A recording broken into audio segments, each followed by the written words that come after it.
Welcome to the show, everybody. You're listening to The Confessionals. I am your host, Tony Merkel. Thank you for being here.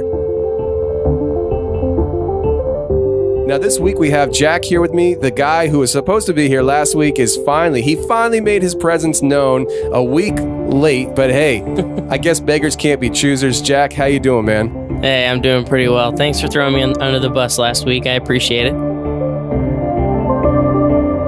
One of the things I just kind of want to jump in with is this local UFO sightings that we've been having here in Pennsylvania. So this article I found very interesting. One of the things that really popped out to me is, you know, I'm here in the Philadelphia area, and a lot of these sightings were not too far from me.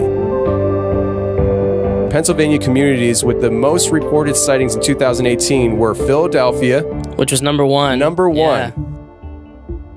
Now, Croydon, we're going to get back to Croydon. I'm in Croydon every day as well. Croydon is like, you know, the next door neighbor to Ben Salem.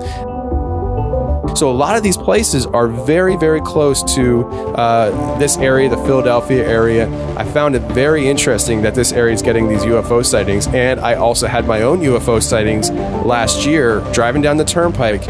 And what I was seeing is actually described in some of this article. There is a description in here from Croydon, Pennsylvania. I'm in Croydon every day, and I talk to people in Croydon every day. But what I really, really found interesting about this was his description of this UFO, because what he described is literally what I saw.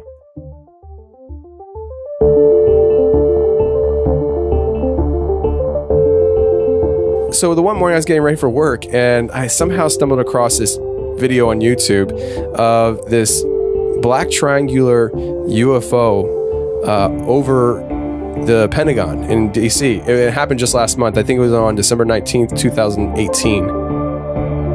What I found interesting, though, is I did that video, and then earlier this week, I had somebody shoot me a video on Twitter.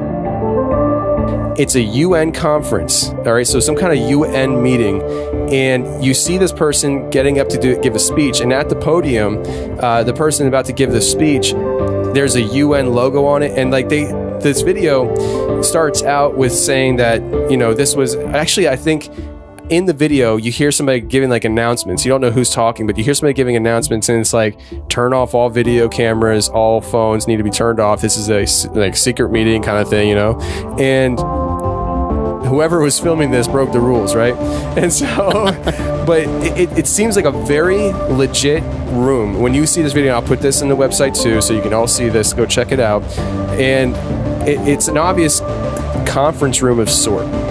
And in this room, you see the podium, which is a huge podium. It has the UN logo on it, you know, which, you know, the flat earthers say it's a flat earth and all that stuff. Right, so you can easily identify the logo. But the person that gets up and starts talking says that they have an announcement, and that on December something at 4 something a.m., there was a triangle-shaped UFO over the Pentagon rotating on its axis. And the person goes on to describe that this UFO actually sent out communications, and that they received communications from this UFO that was hovering over the Pentagon.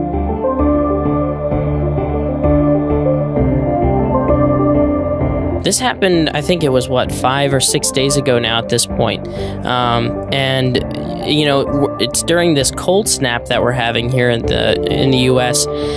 This was a 3-year-old boy named Casey Hathaway. Says disappeared last Tuesday. So, you know, about a week ago. I'll just give you the account that this kid had. He said he hung out with a bear for 2 days. Now, when you think of hung out with a bear, this isn't Yogi Bear. This isn't, you know, Winnie the Pooh, your friendly neighborhood bear who's going to go into a tree and find some honey for you. And, you know, when we're thinking about this, one of the main things that pops into our mind is Bigfoot.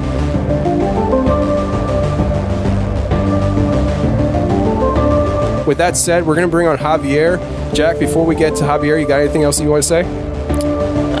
Yeah, let's get cracking. Absolutely. So, Javier, man, how you doing? I'm doing good, Tony, man.